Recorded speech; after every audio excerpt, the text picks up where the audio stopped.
Welcome to the next video. Make sure you review the properties of quadrilaterals before we do the following exercises. The quadrilateral that we are looking at in this question is a rectangle. As we can read at the top, it says ABCD is a rectangle with AD equals 5 centimeters and AB is equal to 3 centimeters.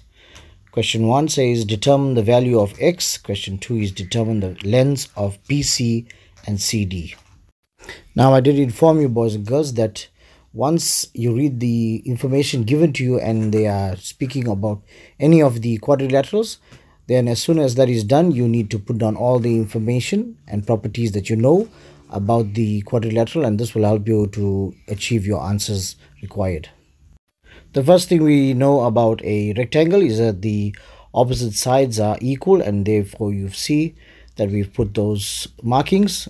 The next thing we know about rectangles is that the opposite sides are parallel, and you see the arrow markings. Next, we know that with the rectangle, all angles are equal to 90 degrees, and therefore you find the square boxes at each corner. Now, from the information we've placed on our diagram, we can find that AB is parallel to CD. And this is useful because this becomes parallel lines, and we know that, but the yellow line indicated that there is a U-shaped formed. So what we know from this is that 3x plus 2x right at the bottom there, those two angles will add up to 180 degrees because these angles are known as co-interior angles. Now remember that when you write your statement as indicated below, it's 3x plus 2x is equal to 180 degrees. Your reason being, remember, when it comes to geometric shapes, you must always have a reason. So the reason will be co-interior angles.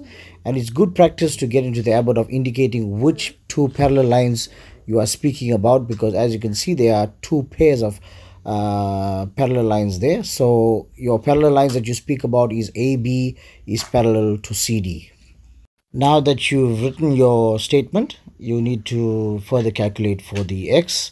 So your next step will be adding the 3x plus the 2x, and that will give you 5x is equal to 180 degrees. Now you should be able to know that you're dealing with an equation that's presented before you. So therefore, whatever is in front of the x, we divide it. So therefore, I'm dividing by 5. And what you do on the left hand side, you need to do on the right hand side. So both sides will be divided by 5. And finally, we arrive at the answer x is equal to 36 degrees. I would like to add something for us to take note of. If you look at the angle A, it is equal to 3x, and we've calculated x to be 36. Sometimes the examiners ask you to substitute this value 36 into the 3x, and then you get the total value of the angle A, and likewise you'll do for the angle D by substituting 36 into 2x, and then you get the value of angle D. So this is something that examiners may ask you depending on your examiners. In determining the lengths for BC, we know that BC is equal to AD, and that is equal to 5 centimeter. Our reason would be ABCD is a rectangle, and in brackets we can put opposite sides are equal. In determining the length for CD, like we did with BC, we know that CD is equal to AB is equal to 3 centimeters because ABCD is a rectangle, and the reason would be opposite sides are equal.